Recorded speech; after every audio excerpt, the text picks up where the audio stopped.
Mon quartier. Non, mais il y a encore des gens qui vivent là-bas? Oui, nous. Oui. Ça vit encore. C'est pas vachement long, c'est pas vachement long. C'est pas pour moi, chérie. Ça dépend de la dimension que tu veux faire. Moi, j'en ai quand même pas mal. Ah, ça y est. Dans le taille, ils faisaient plus rien. Quoi. Ils voyaient plus rien, ils tournaient la tête, ils étaient tous rangés en Un peu la randonnion. réalisation de la maille. Oui, Vous savez comment c'est fait ou pas du tout? j'ai eu su. Juste su. Donc pour commencer, c'est le filetier qui réalisait le fil de fer.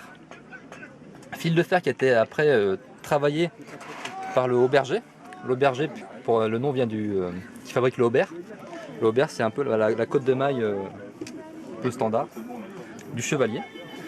Ce fil de fer qui est entouré sur une tige de fer pour pouvoir avoir la forme de l'anneau et pouvoir réaliser un sorte de ressort qui permet d'exercer une tension sur l'anneau pour bien qu'il soit résistant. Pour pas qu'après derrière, avec la main, on puisse la bouger. Après, une fois le fil de fer tendu, il suffit de couper chaque petit anneau pour avoir donc, cet anneau là.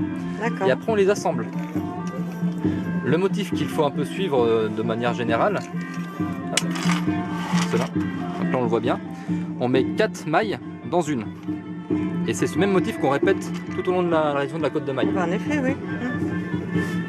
Après il peut y avoir des variantes, comme celle-là, là, où c'est de la 6 en 1, donc dans un anneau.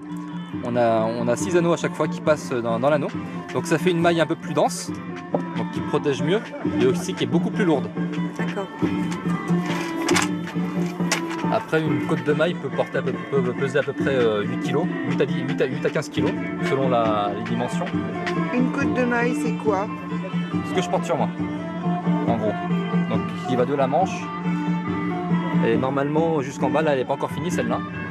Et qui peut aussi être muni d'une cagoule, qui s'appelle le camac pour la tête, soit attaché à la côte de maille, soit en dehors. C'est un peu lourd.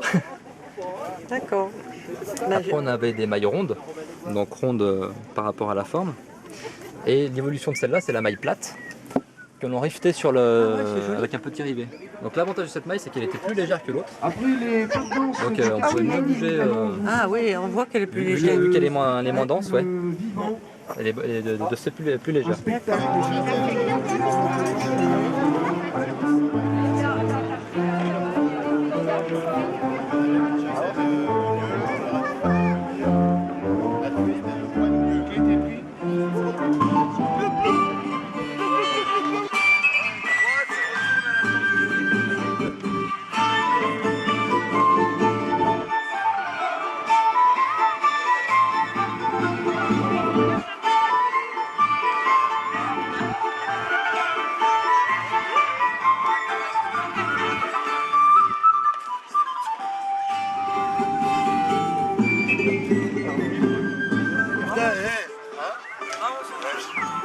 T'as fait